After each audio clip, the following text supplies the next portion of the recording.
Heto na, finally ay nagkasama na sa loob ng court ang mag-amang Lebron at Bronny James mga idol. Sa unang pagkakataon ay makikita natin ang pinakaunang father and son duo sa kasaysayan ng liga sa NBA. Pagtapak pa lang ni Bronny at Lebron sa loob ng court ay history na kaagad ito mga idol. Hype na hype si The King at hindi na makapaghintay na makasama ang kanyang anak na maglaro sa loob ng court. Kakaibang energy ang ipinapakita ni LBJ.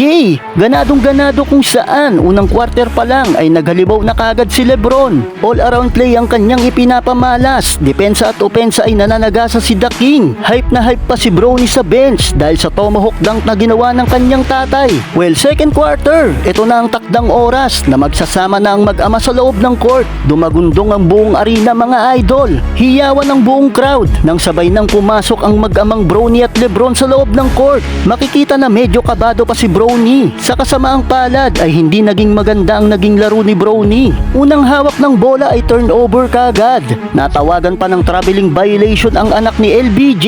Hindi rin niya naipasok ang kanyang tira galing sa assist ng kanyang tatay na si Lebron. Nakakuha na sana ng puntos si Bronny sa kanyang jump shot. Yun nga lang ay natawagan naman ng referee ng illegal screen ang kakampi niya kaya not counted pa rin ang kanyang binitawan. Well, natapos ang laban na nakuha ng Suns ang panalo. Final score 114-118. Sa loob ng 13 minutes ay walang naitalang puntos si Bronny habang 19 points, 4 assists, 5 rebounds naman ang naitala ni Lebron sa loob ng 16 minutes of playing time.